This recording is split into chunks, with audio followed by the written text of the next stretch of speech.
ये बात हमको पहले नहीं मालूम थी। श्री गुड़िया बाबा जी महाराज के पास जब हम आए तो कोई बात चली, हमने कहा इसमें तो बड़े बड़े गुण हैं, तो उन्होंने भारवी का एक श्लोकांश बोल दिया, बसंती ही प्रेमणि गुणा न वस्तुनि। सारे गुण प्रेम में निवास करते हैं, वस्तु में नहीं। जिससे तुम्हारा प्रेम होगा उसमें गुण ही गुण मालूम पड़ेगा, उसके दोष भी गुण मालूम पड़ेंगे। और जिससे तुम्हारा द्वेष होगा उसके गुण भी दोष मालूम पड़ेंगे। तो असल में गुण दोष का निवास ज्ञान में है। जब रागोपहित ज्ञान होता है तब गुण मालूम पड़ता है, जब द्वेषोपहित ज्ञान होता है तब दोष मालूम पड़ता है। अच्छा, और अंतःकरण में राग द्वेष के संस्कार अनादि हैं,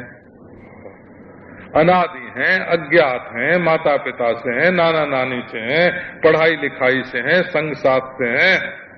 अंतःकरण में राग द्वेष के संस्कार पड़ गए हैं। तो आओ बाबा, ये टोकरी की टोकरी राग द्वेष से बनी है बोला। इसका जो ताना बाना है, इसकी जो बुनावट है वो राग द्वेष की ही बनी हुई है। ये जो ज्ञान है ना, सविषयक ज्ञान का ही नाम अंतःकरण है। और विषय का अपवाद करके जब ज्ञान को देखो तो आत्मा है। विषय का अपवाद करने के बाद ज्ञान आत्मा है, और विषय की कल्पना करने के बाद ज्ञान मन है। ज्ञान के ही दो नाम हैं, निर्विषय ज्ञान का नाम आत्मा, उसी को श्रुति ब्रह्म बताती है। और सविषयक ज्ञान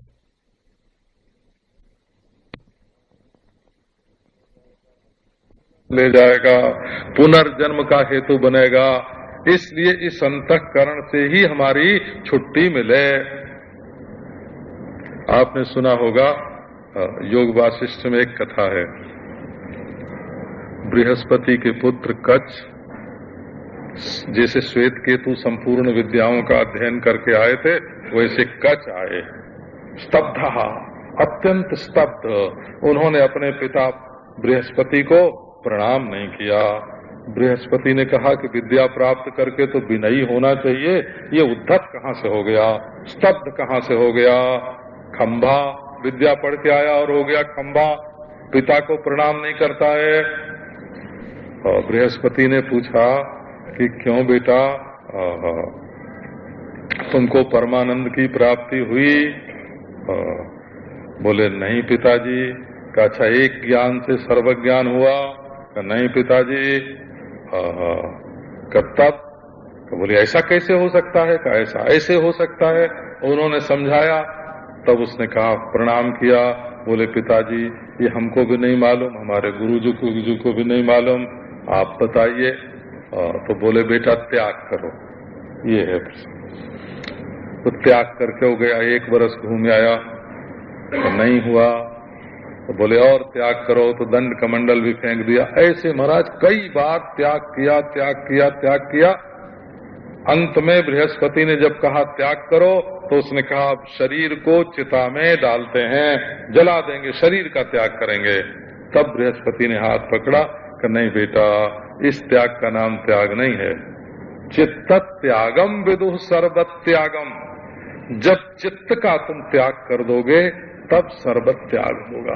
चित्त का त्याग किए बिना कोई जीवन मुक्त हो नहीं सकता। चित्त का त्याग किए बिना कोई मुक्त हो नहीं सकता। चित्त का त्याग किए बिना कोई आत्मा को ब्रह्म रूप से अनुभव कर नहीं सकता। इसलिए जिस मनुष्य के जीवन में मुमुक्षा का उदय होता है, वो ईश्वर का अनुग्रह है। अनुग्रह है माने ईश्वर उसको आत्मसात करना चाहता है। ये वैष्णवी भाषा हो गई। ईश्वर उसको आत्मसात अपने में मिलाना चाहता है। का नहीं, ईश्वर उसमें अपने आप को मिलाकर शांति का अनुभव करना चाहता है। वेदांतियों की भाषा ऐसी है, आप इसका फर्क समझ लेना, है ना। जिसको देखता है कि नित्य शुद्ध बुद्ध मुक्त रूप में अपने आप को विविक्त रूप में अनुभव कर रहा है, तो उसकी विविक्तता को परमेश्वर अपने में मिलाना चाहता है। ये ईश्वर का अनुग्रह, प्रेम आया। नहीं नहीं, ईश्वर कहता है कि हम रहेंगे तो सृष्टि स्थिति प्रलय का सब खटपट लगा रहेगा, हमारे साथ आओ, है ना। इस विरक्त विविक्त आत्मा में हम अपने आप को मिला दें, ये उसका अनुग्रह होता है। देवानुग्रह हेतु का मुमुक्षुत्वम, बड़ी कृपा। फिर ये कैसे होगा कि महापुरुष संश्रय हो। अब कल ईश्वर कहता है कि हम रहेंगे तो सृष्टि स्थिति प्रलय का लग जाएगा, हमारे साथ आओ, है ना। इस विरक्त विविक्त आत्मा में हम अपने आप को धर्मशास्त्रम सहज सुचि कथा ब्रह्म विद्या नवद्या ध्यानम सर्वात्म भानम स्थिर चरहित कृत से मुषी शांति भूषा आश्चर्यम चारुचर्या जन नयन मनो मोहनी मुक्तवर्या तम पूर्णानंद तीर्थम गुरुमृतमृतम ब्रह्ममूर्तम प्रपद्ये। ओम शांति शांति शांति।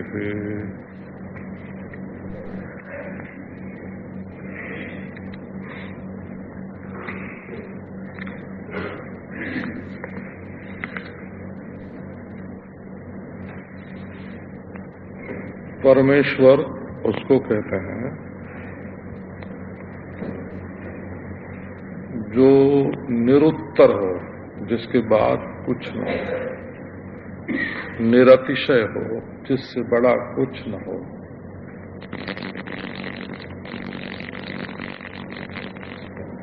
वेदांती लोग तो ईश्वर के बारे में एक वाक्य का प्रयोग करते हैं, उपाध्य संसृष्टत्वम ईश्वरत्वम। उपाधि से संसृष्ट न होना ईश्वर का लक्षण है। वो राजा जो रानी के प्रभाव में आकर पक्षपात या अन्याय नहीं करता, जो राजकुमार के मोह में भी नहीं फंसता, मंत्री सेनापति धर्माध्यक्ष के दबाव में भी नहीं आता, किले का मोह भी नहीं रखता, सबके साथ रहकर और सबसे असंग होकर जो न्याय का पालन करता है, प्रजा की रक्षा करता है, उसको राजा कहते हैं। रानी, राजकुमार, मंत्री, सेनापति, धर्माध्यक्ष, दुर्ग, कोई उसको प्रभावित न कर सके। कोषाध्यक्ष, और यदि प्रभावित हो जाता है तो वो राजा ही नहीं है। तो ईश्वर कौन है? जो किसी भी उपाधि से प्रभावित न होता हो, उपाधि माया की हो, अंतःकरण की हो। देखो, राजा को देखकर ईश्वर का लक्षण बना रहे हैं। देखते हैं राजा को और लक्षण बनाते हैं ईश्वर का। तो देवानुग्रह हेतुकम,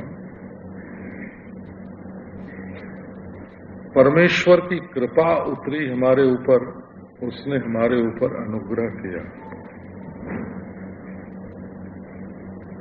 तो अनुग्रह किया तो हमारे मनुष्यत्व का विकास होना चाहिए।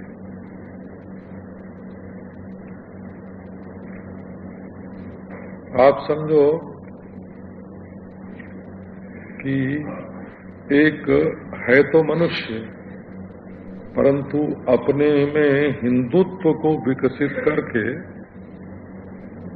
मुसलमानों को मार रहा है या प्राणियों की हत्या कर रहा है, तो उसका मनुष्यत्व जो है वो संकीर्ण हो गया, बाधित हो गया। एक मनुष्य है, वो अपने में पशुत्व धारण करके और दुराचार, अनाचार, व्यभिचार में संलग्न है, तो ईश्वर ने तो उसको बड़ी कृपा करके मनुष्यत्व दिया था, परंतु वो अपने में पशुत्व को धारण कर रहा है।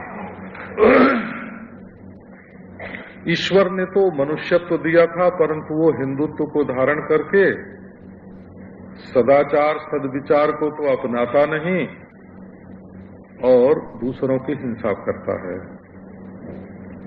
तो ईश्वर का जो अनुग्रह है वो छोटे को बड़ा बनाने के लिए होता है, बड़े को छोटा बनाने के लिए नहीं होता। मनुष्यत्व व्यापक है, हिंदुत्व व्याप्य है, मुस्लिमत्व व्याप्य है और मनुष्यत्व व्यापक है, ईसाईत्व व्याप्य है और मनुष्यत्व व्यापक है। तो जब ईश्वर का अनुग्रह हमारे जीवन में प्रकट होता है तो एक परिवार की दृष्टि से हटकर पूरी जाति पर दृष्टि चली जाती है, एक गांव जिला प्रांत से दृष्टि हटकर पूरे राष्ट्र पर दृष्टि चली जाती है। जो दृष्टि हमको छोटी संकीर्णता से ऊपर उठाकर बड़े के साथ तादात्म्य करावे, वहां तो ईश्वर का अनुग्रह है। और जहां हम बड़े से मनुष्य होके जहां छोटे हो जाते हैं। अब आप देखो, इसमें भी छोटापन निवृत्त होने का हेतु क्या है? एक ब्राह्मण अपने में मनुष्यता विकसित करने के लिए क्या साधन करे, एक हिंदू मनुष्य होने के लिए क्या साधन विकसित करे? केवल एक दुराग्रह है बुद्धि का, केवल एक पकड़ है अविवेक की, उसको वो छोड़ दे तो समझो कि इसके ऊपर ईश्वर का अनुग्रह उतर आया। तो ईश्वर के अनुग्रह में ये जो छोटी मोटी धारणाएं हैं उनसे ऊपर उठाने की शक्ति है और वही उसका सामर्थ्य है। मनुष्य की बात कल सुनाई थी, प्राकृत दृष्टि से भी उसकी बनावट विलक्षण है, ईश्वरीय दृष्टि से उसमें सच्चिदानंद भाव का आविर्भाव भी विशिष्ट है, चेतना की कलाओं का विकास भी उसमें और प्राणियों की अपेक्षा विलक्षण है, उद्भिद और स्वेदज अंडज की अपेक्षा मनुष्य में चेतना की कलाएं विशिष्ट हैं। उसकी जो प्रकृति में बनावट है वो सर्वोपरि है और उसमें आनंद का, ज्ञान का और अमर जीवन का आविर्भाव भी विशिष्ट है। इसलिए मनुष्यत्व जो है वो सर्वोपरि है। हमारे कहने का तो भाव केवल इतना ही था कि आपने बचपन से अब तक सुना होगा कि 84 लाख जोनियों में मनुष्य जोनी सबसे श्रेष्ठ है, परंतु इस सार को, इस संग्रह को आपने नोट कर लिया, बस इतना ही है कि इस पर कभी विचार भी किया है कि ये क्यों श्रेष्ठ है, और विचार नहीं किया है तो मनुष्य श्रेष्ठ है। इस विचार का जो रासायनिक प्रभाव आपके अंतःकरण की बनावट पर पड़ता वो नहीं पड़ेगा। जब मनन होगा, जब ऊहापोह होगा, इसका बारंबार सोचेंगे कि मनुष्य में क्या श्रेष्ठता है, तो बारंबार सोचा हुआ जो मनुष्य का श्रेष्ठत्व है वो आपके हृदय को ऐसा संस्कृत करेगा कि आप श्रेष्ठ आचरण धारण करने लगेंगे। और यदि विचार नहीं करेंगे, कॉपी में नोट कर लेंगे, मन में लिख लेंगे कि हम सबसे श्रेष्ठ, तो उससे जो रासायनिक प्रभाव आपके अंतःकरण पर पड़ना चाहिए वो बिल्कुल नहीं पड़ता। तब मनुष्य होने से आप सदाचारी नहीं हो सकेंगे, दुराचार का परित्याग नहीं कर सकेंगे, सद्विचार आपके अंदर नहीं प्रकट होगा, विशिष्ट आनंद आपके जीवन में प्रकट नहीं होगा। जब विचार करेंगे कि मनुष्य श्रेष्ठ है, और पुरुषत्वे च आविस्तराम आत्मा, श्रुति कहती है कि जब मनुष्य योनि में ये जीव आता है तब परमात्मा बिल्कुल प्रकट रूप से इसमें निवास करता है। मनुष्यत्वे च पुरुषत्वे च आविस्तराम आत्मा। नारायण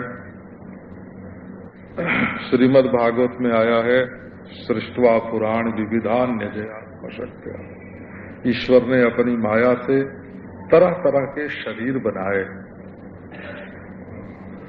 परंतु उनको देखकर उसको कोई संतोष नहीं हुआ। तैस्तैरतुष्ट हृदय पुरुषम विधाय ब्रह्मावलोकधिषणम मुदमाप देवः। परमेश्वर को आनंद कब आया? जब उन्होंने देखा कि एक ऐसा शरीर मैंने बनाया जिसमें ब्रह्मानुभूति की योग्यता है। अब देखो, यही मनुष्य शरीर में परमात्मा के अनुभव की योग्यता है। आप लिख लीजिए अपने कागज पर, और चाहे तो रट भी लीजिए।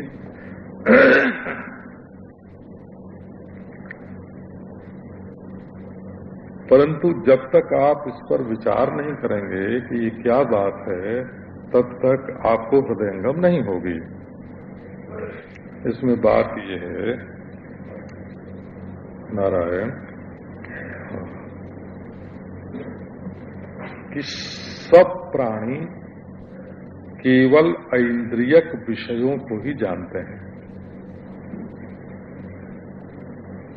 उनके पास अतीन्द्रिय वस्तु के जानने का जो करण है, औजार है, जो खुर्दबीन, जो दूरबीन, जो सूक्ष्म एक क्षण यंत्र परमेश्वर के दर्शन में काम आता है, वो प्रमाण वृत्ति ही उनके पास नहीं है।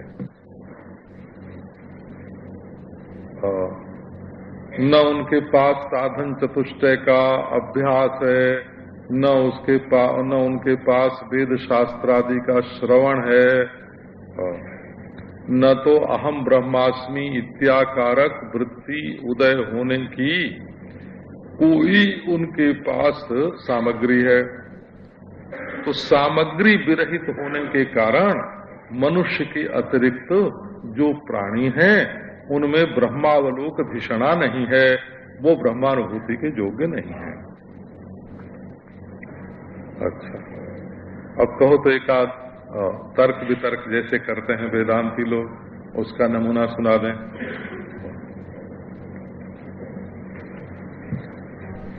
हम गए स्वामी शंकरानंद जी महाराज के पास, भिक्षु शंकरानंद, कनखल में।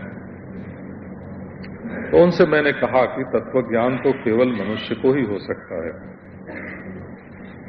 तो बोले कि ये नियम नहीं है। देखो, आपको दूसरा पक्ष सुनाता कि ये नियम क्यों नहीं है। हमने पूछा ये नियम क्यों नहीं है। बोले कि अच्छा, वामदेव को ज्ञान हुआ कि नहीं हुआ? तो वामदेव तो गर्भ में बोले अहम ब्रह्मास्मि, अहम मनुरभवम सूर्यश्च, मैं ही पहले मनु था और मैं ही सूर्य हूं। अब ये बताओ कि वामदेव के पास कौन सा साधन चतुष्टय गर्भ में हुआ और कहां से उनको वेद वेदांत का श्रवण मनन मिला कि ये तत्व ज्ञान हुआ?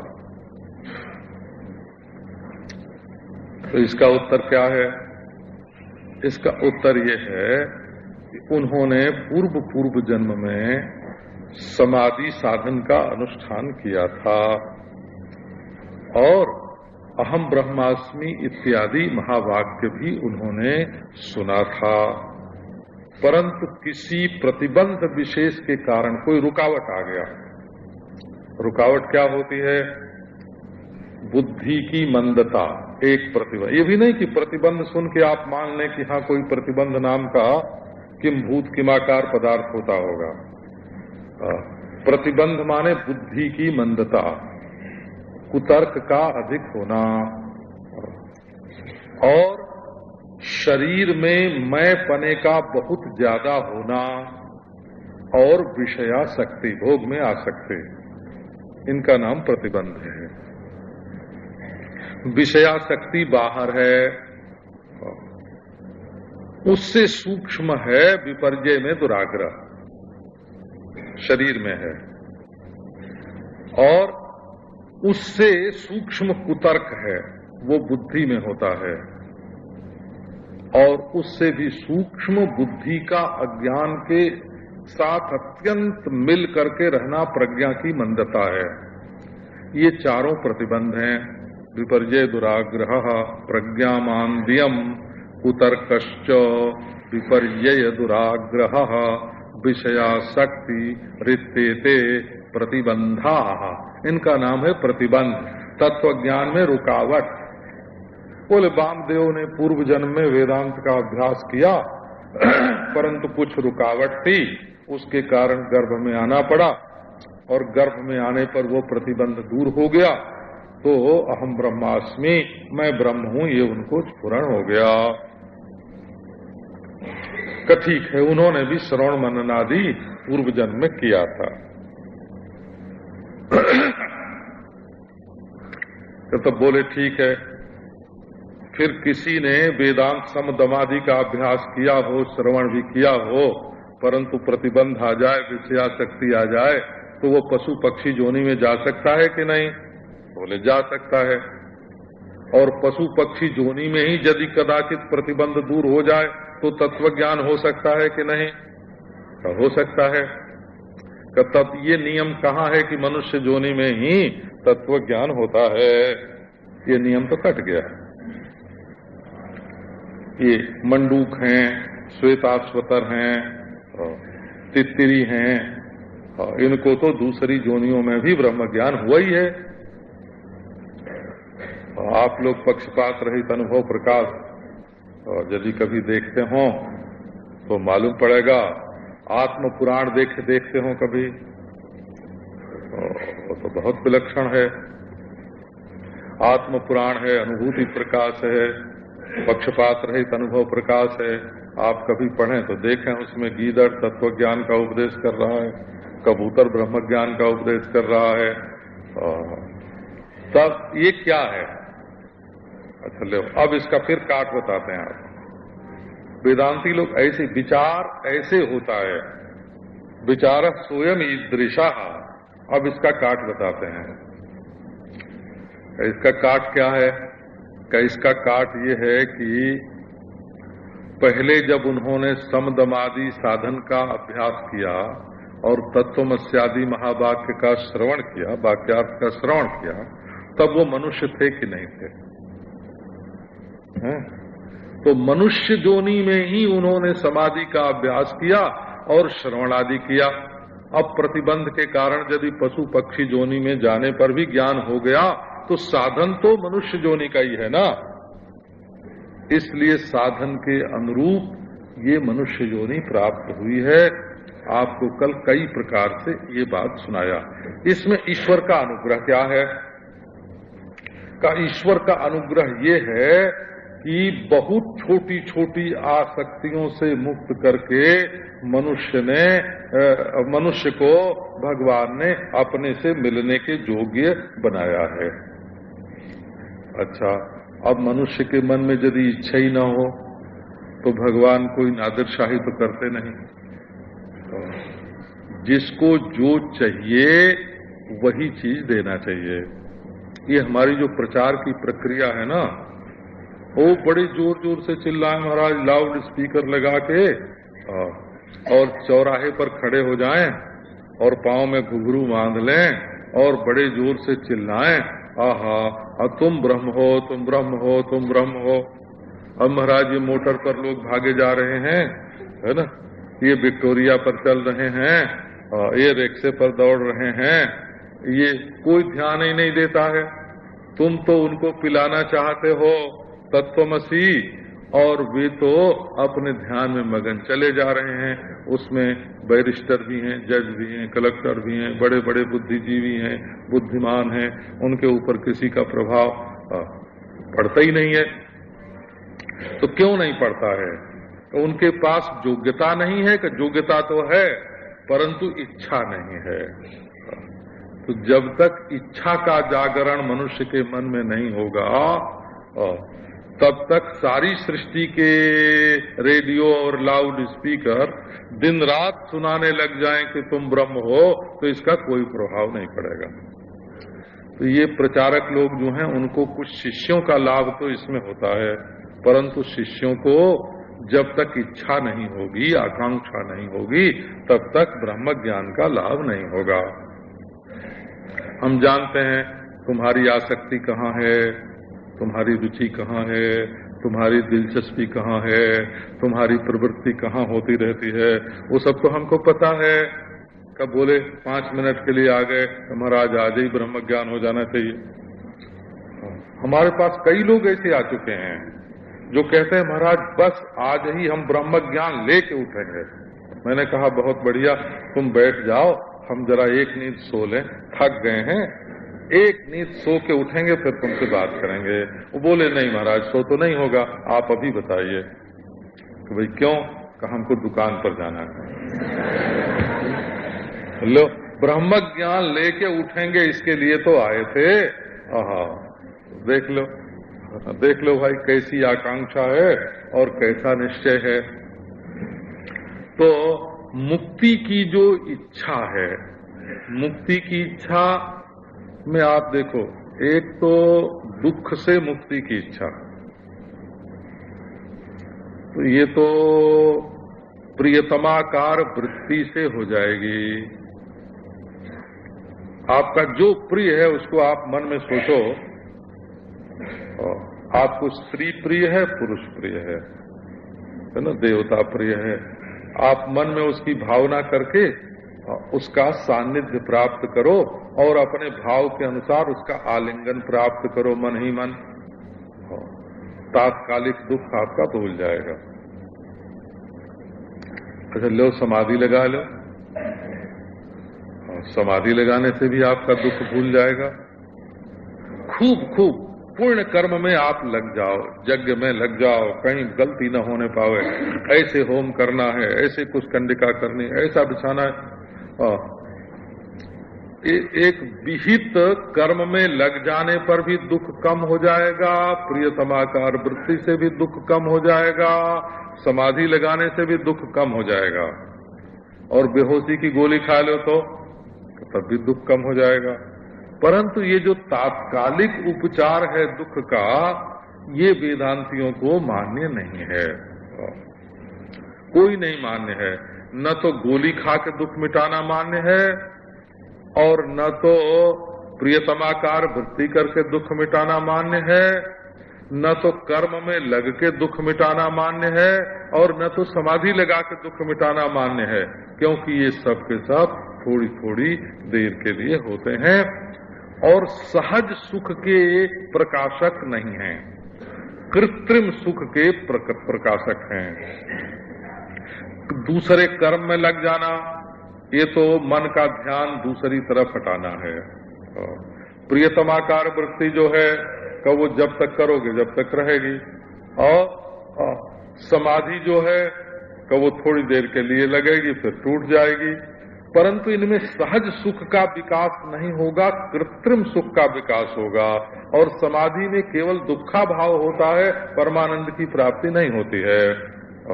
ये भी आपको मालूम होना चाहिए कि समाधि में केवल दुखा भाव होता है, परमानंद की प्राप्ति नहीं होती।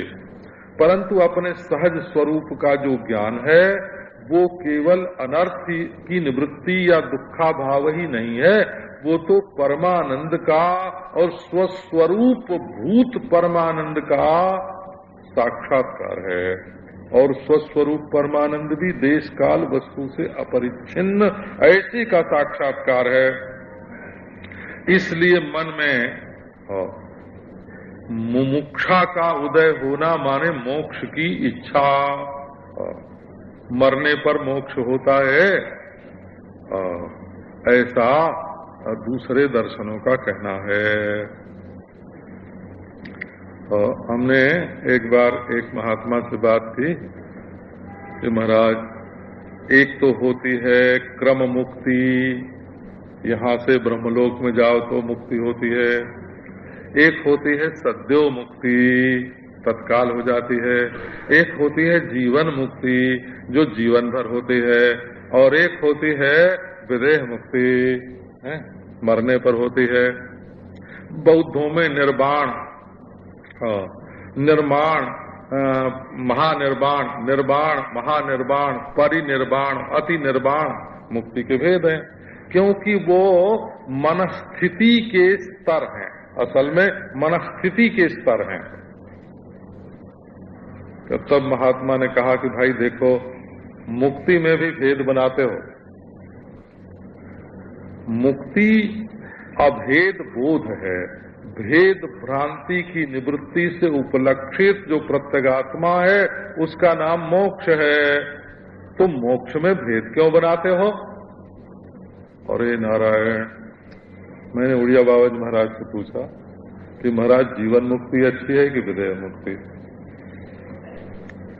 उन्होंने कहा कि दोनों की कल्पना ही अमंगल है, दोनों की कल्पना ही अमंगल है। अरे भाई, हम जो हैं, जब हैं, जैसे हैं, है ना, रोते हैं, गाते हैं, हंसते हैं, झूमते हैं, हम तो परमानंद, हमारी लहर का नाम परमानंद है, हमारे प्रकाश का नाम चैतन्य है, हमारी लहर का नाम परमानंद है, हमारे है पने का नाम जो है वो अधिष्ठान ब्रह्म है, वो मुमुक्षुत्वा। नारायण, ये पट्टे इधर उधर भटकने वाले लोग, चुटकुलेबाज, लो कहानी और चुटकुला ये तुम्हारे मनोरंजन का साधन है, जैसे संगीत सुन लेते हो। जब तक मुमुक्षा नहीं होगी, मुमुक्षा माने दुख से मुक्ति, मुमुक्षा माने मृत्यु से मुक्ति की इच्छा, दुख से मुक्ति की इच्छा, मृत्यु से मुक्ति की इच्छा, जड़ता से मुक्ति की इच्छा, पराधीनता से मुक्ति की इच्छा।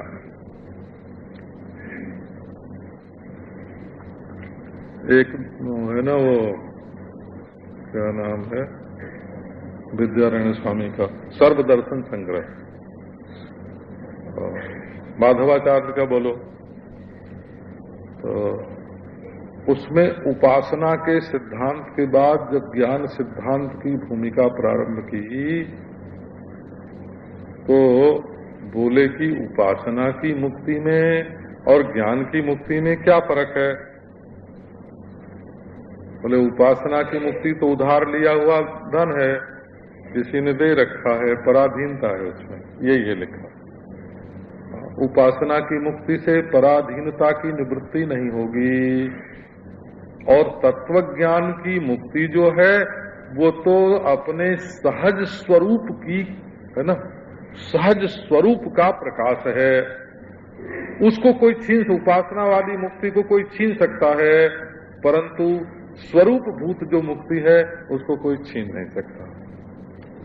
तो किस मुक्ति की इच्छा है आपके मन में? स्वामी दयानंद जी महाराज ने कर्म से मुक्ति माने। ठीक है, कर्म से मुक्ति हम भी मान लेते हैं, हमारे पूर्व मीमांसक तो मानते ही हैं कि तब ये बात है कि जितना कर्म होगा ना उसके नाप से आपको मुक्ति मिलेगी। जब कर्म का बल क्षीण हो जाएगा तो मुक्ति भी क्षीण हो जाएगी। स्वामी दयानंद जी ने इस बात को स्वीकार कर लिया, मीमांसकों ने भी स्वीकार की। बोले भाई किसी के देने से मुक्ति मिलेगी, का ठीक है, जो देकर तुम्हें मुक्त करेगा वो कभी कभी अपना लौटा भी तो लेगा ना, देख लेगा कि हमारा देने लेने का सामर्थ्य बना हुआ है कि नहीं। और यदि कोई आपको ये लिखा दे कि आप नित्य शुद्ध बुद्ध मुक्त हैं, पहले भी मुक्त, अब भी मुक्त, आगे भी मुक्त, आप में बंधन हुआ ही नहीं, आपने भूल से बंधन माना, अरे जब दूसरी चीज ही नहीं है तो बंधन काहे का, तो आप वो मुक्ति चाहते हैं क्या? ऐसी मुक्ति जिसमें दुख न हो, जिसमें मृत्यु न हो, जिसमें अज्ञान न हो, जिसमें पराधीनता न हो, जिसमें भय न हो, ऐसी मुक्ति आप चाहते हैं क्या? तो सचमुच ऐसी मुक्ति की इच्छा होना बड़ा दुर्लभ है। ईश्वर जब अपने से एक करना चाहता है या आपसे एक होना चाहता है, आपके समदमादि अंतःकरण शुद्धि को देखकर, आपके श्रवण मनन निधिध्यासन आदि जन्य जो विचार हैं उनको देखकर जब ईश्वर का मन होता है, ओहो मैं तो अब इसी के घर में रहूंगा, इसी से प्यार करूंगा, मैं, ईश्वर कहता है मैं अब इसी को आत्मसमर्पण कर दूंगा, इतने बढ़िया आप, इतने महान आप। और ऐसी मुमुक्षा का उदय, इसी को बोलते हैं ईश्वरानुग्रह। अब एक तीसरी बात है, देवानुग्रह हेतुकम महापुरुष संश्रय। आप जानते हैं किसी भी विभाग में जो लोग धन कमाते हैं वे अपने से ज्यादा धन विषयक जानकारी रखने वालों का संग करते हैं। धन कमाना जो चाहते हैं वो अपने से ज्यादा धनी का संग करना पसंद करते हैं कि नहीं? उनका संग किए बिना धन की कमाई होगी कैसे? लेना उससे, देना उनसे, सीखना उनसे, बैठना उनसे। हमको याद आती है, हम पहले जब गीता प्रेस में से बम्बई आते थे और सिंघानिया बाड़ी में ठहरते थे और सवेरे आते थे मेरिन ड्राइव पर घूमने को, वो महाराज सेक्सरिया, गोविंद राम सेक्सरिया, वो पगड़ी बांधे, मारवाड़ी पगड़ी हो, निकलते थे तो उनके साथ 10, 15, 20 जने उनके पीछे पीछे पीछे पीछे चलते थे, जानने के लिए कि क्या भाव बढ़ने वाला है, बाजार का रुख कैसा होगा, ये उनसे सीखते थे। उनकी धारणा से, उनके भाव से सबको धारणा मिलती थी, भाव मिलता था। थारी के धारणा है ना, थारो के भाव है। लो, तो जो पैसा चाहते हैं उनके लिए गोविंद राम सेक्सरिया का संग आवश्यक है। हम जिंदा लोगों का नाम नहीं लेते हैं, क्यों भाई? जिनको पैसा चाहिए है उनको बड़े धनी का संग आवश्यक है महाराज। और जो वकालत करना चाहते हैं वो पहले बड़े वकील के साथ रह के वकालत सीखते हैं। जो डॉक्टरी करना चाहते हैं वो बड़े डॉक्टर के साथ रह के डॉक्टरी सीखते हैं। लेकिन आप चाहते हैं ब्रह्म ज्ञान, आप चाहते हैं मुक्ति, और मुक्त पुरुषों का, महापुरुषों का संग करने में आपको शर्म आती है, संकोच आती है। कई लोग महाराज गीता सीखते थे पहले तो कैसे सीखते थे कि रेडियो पर, और किसी के पास जाना न पड़े, किसी के सामने नीचा होना न पड़े, अपन सोफे पर मौज से सोफे पर लेटे हुए हैं या आप पलंग पर लेटे हुए हैं और गीता सीख रहे हैं, है ना? क्यों? इसमें अहंकार की पूजा बनी रहती है। अहंकार की पूजा दूसरी चीज है और परमात्मा की पूजा दूसरी चीज है। महापुरुष संश्रय, महापुरुष की शरण में जाना। देखो इसमें पहली श्रुति मैंने बताई पुरुषत्वे च आविस्तराम आत्मा। दूसरी श्रुति क्या है? मुमुक्षुर्वै शरणमहं प्रपद्ये, मैं मुमुक्षु होकर शरण ग्रहण करता हूँ। तीसरी श्रुति क्या है? तद विज्ञानार्थम स गुरुमेवाभिगच्छेत् समित पाणि श्रोत्रियम ब्रह्मनिष्ठाम।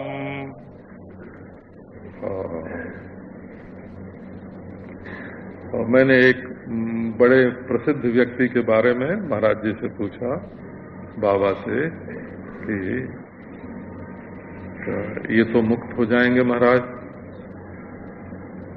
तो बोले कि भाई देखो, ब्रह्म दृष्टि से आत्म दृष्टि से तो सब मुक्त ही है, कोई बद्ध है नहीं है।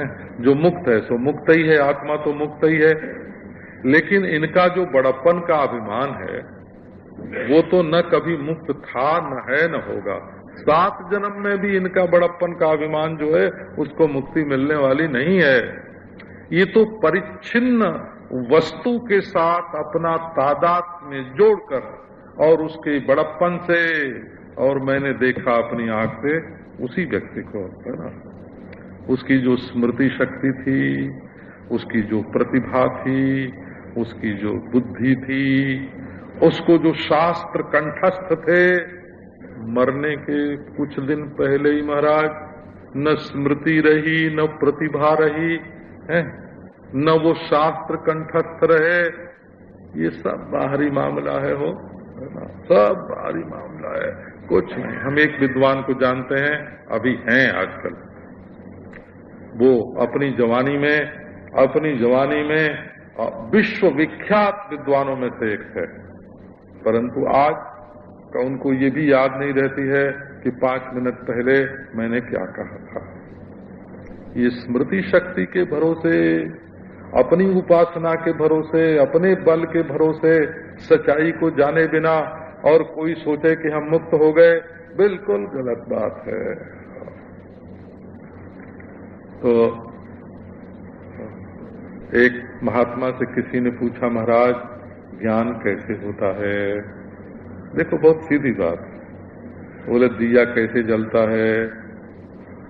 एक दिया जल रही हो, दूसरे से उसको सटा दो तो दूसरी भी जल जाएगी। लौ से लौ बनती है, लौ से लौ बनती है। जब एक महापुरुष होगा, ब्रह्मज्ञानी होगा, तब उसके संपर्क से तुम्हारे हृदय में भी जो ब्रह्मज्ञान के प्रतिबंध हैं वो दूर होंगे। तो महापुरुष के संग में से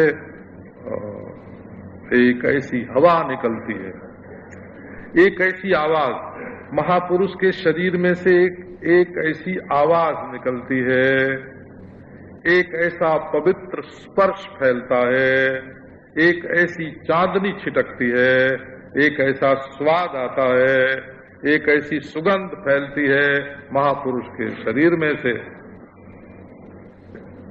कि आनंद की योग्यता, ज्ञान की योग्यता, सत्य की योग्यता अपने आप आ जाती है। इसी से शास्त्रों में तद विज्ञानार्थम स गुरुमेवाभिगच्छेत्, तत्व ज्ञान प्राप्त करने के लिए विधि है वो अभिगच्छेत्, अभिगमन करे।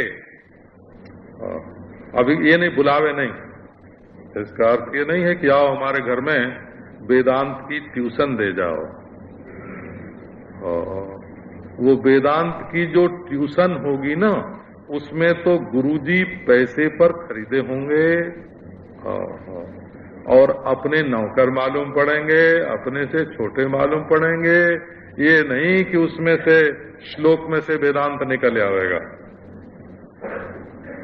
महापुरुष संश्रया अभिगच्छेत, अभिगमन करे। अभिगमन करे माने हाथ जोड़कर अनुकूल भाव से, और ये नहीं कि चलते चलते पीछे से पांव पकड़ ले। अभिगच्छेत का अर्थ है सामने से अभिगमन करे, अभिमुख गमन करे, अभिमुखे न गमन करे, उनके सामने से आवे। चोरी चोरी जो नोट किया हुआ होता है ना, चोरी से कई बार तो हमारी बोली हुई बात लोग हमसे ही आके अपनी बना के बोलते हैं, तो हम बात को पहचानते हैं। उसका जो कपड़ा है ना, बात तो वही, सिद्धांत तो वही है, पर उसका जो वो है, जो कवर उस पर होता है, उसका जो केस है, वो पहचान में आता है। तो महापुरुष संश्रया, अभिमान छोड़कर सत्पुरुष की शरणागति, और अभिमान अपने शरीर के बल का, सौंदर्य का, अपने धन का, अपनी जाति का, अपनी विद्या का, अपनी बुद्धि का, अपने पद का, सारे अभिमान छोड़कर आचार्य की शरण लेनी पड़ती है। आचार्यात् दैव विदिता विद्या साधिष्ठम प्रापत। अपने आचार्य से जानोगे, एक विधि है ये, तत्व ज्ञान प्राप्त करने की एक विधि है ये। और न नरेण अबरेण प्रोक्त एषः सुविज्ञेया, जिसका अबरेण मान छोटे, अपने से छोटी अवस्था में जो है, निम्न अवस्था में है, उससे यदि आप ज्ञान प्राप्त करोगे तो वो ज्ञान दृढ़ मूल नहीं होगा। महापुरुष संश्रया लब्ध्वा कथंचिन्नर जन्म दुर्लभम तत्रापि पुंस्त्वं श्रुति पारदर्शनम यस्वात्ममुक्तौ न जतेत मूढ़धीः सह्यात्महा स्वं विनिहन्त्य सद्ग्रहात् लब्ध्वा कथंचित नर जन्म दुर्लभम। ये मनुष्य का जन्म आपको सुनाया ही कल, बहुत दुर्लभ है।